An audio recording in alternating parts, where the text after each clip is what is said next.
اگر وہ گچھا زمین پہ آ جاتا میری امت قیامت تک کھاتی رہتی، وہ گچھا ختم نہ ہوتا۔ یہ بات کیسے درست ہو سکتی ہے؟ یہ جملہ تب درست ہو سکتا ہے، مثال میں عرض کرتا ہوں، اگر علامہ باسط صاحب یہ اعلان کریں کہ آپ جتنے بھی لوگ ہو نا محلے والوں تم سارے بھی آ جاؤ، تو ہم نے اتنا تبرک تیار کر رکھا ہے کہ تم سب سے ختم نہیں ہو سکتا۔ تو یہ تب ہو سکتا ہے جب ان کو پورے محلے کا ادراک ملے۔ سبحان اللہ۔ محلے میں بندے کتنے رہتے ہیں؟ سبحان اللہ۔ اور آج شام کو جلسے میں کتنے لوگ ہیں اور ان کی طلب کتنی ہے، ان کی چاہت کتنی ہے، ان کی جو ہے وہ ضرورت کتنی ہے، جب افراد کا بھی پتہ ہوگا، ہر ایک کی طلب کا بھی پتہ ہوگا، تو پھر یہ اعلان کیا جا سکتا ہے کہ محلے کے سارے لوگوں تم سارے کے سارے بھی آ جاؤ، ہم نے اتنا لنگر تیار کر رکھا ہے کہ تم سب سے ختم نہیں ہو سکتا۔ حضرات محترم، جب تک یہ بات، جب تک اندازہ پورا نہیں ہوگا، علم پورا نہیں ہوگا، اتنی دیر تک یہ بات غلط ہوگی، اتنی دیر تک درست نہیں ہوگی۔ لیکن میرے دوستو، میری زبان سے نکلا ہوا جملہ تو غلط ہو سکتا ہے، مولانا باسط صاحب کی زبان سے نکلا ہوا جملہ غلط ہو سکتا ہے، علماء تشریف فرمائیں ان کی زبان سے نکلا ہوا جملہ غلط ہو سکتا ہے، لیکن آمنہ کے لال کی زبان سے نکلا ہوا جملہ غلط نہیں ہو سکتا۔ اس لیے کہ جب عالم کی زبان ہلتی ہے تو عالم بولتا ہے، جب فاضل کی زبان ہلتی ہے تو فاضل بولتا ہے، جب محقق کی زبان ہلتی ہے تو محقق بولتا ہے، جب مدقق کی زبان ہلتی ہے تو مدقق بولتا ہے، جب محدث کی زبان ہلتی ہے تو محدث بولتا ہے، جب مفسر کی زبان ہلتی ہے تو مفسر بولتا ہے، جب ولی کی زبان ہلتی ہے تو ولی بولتا ہے، جب کتب کی زبان ہلتی ہے تو کتب بولتا ہے، جب غوث کی زبان ہلتی ہے تو غوث بولتا ہے، جب تابعی کی زبان ہلتی ہے تو تابعی بولتا ہے، جب صحابی کی زبان ہلتی ہے تو صحابی بولتا ہے۔ لیکن لوگوں سن لو، جب مصطفیٰ کی زبان ہلتی ہے یا خدا بولتا ہے یا مصطفیٰ بولتا ہے۔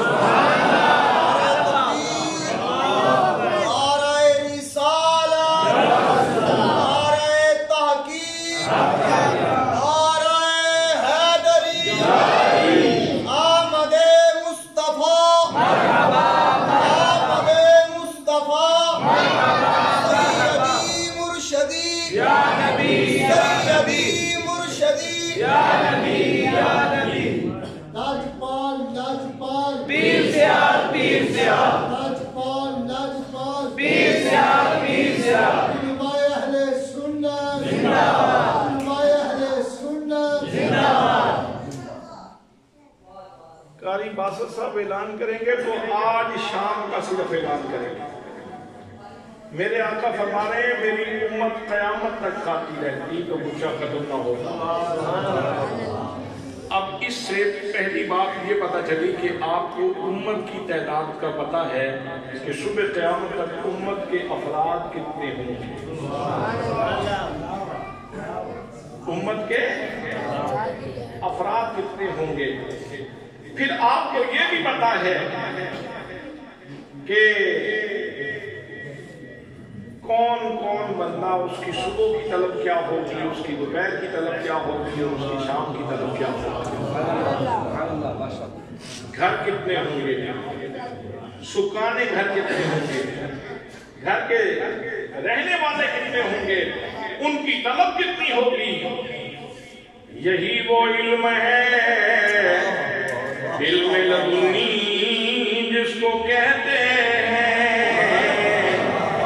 یہی وہ علم ہے، علم لدنی جس کو کہتے ہیں، اور یہی وہ غیب ہے، علم غیب سنی جس کو کہتے ہیں۔ اللہ ہے نا قائم رکھنے والا، بھئی اللہ قدیم قائم رکھنے والا ہے۔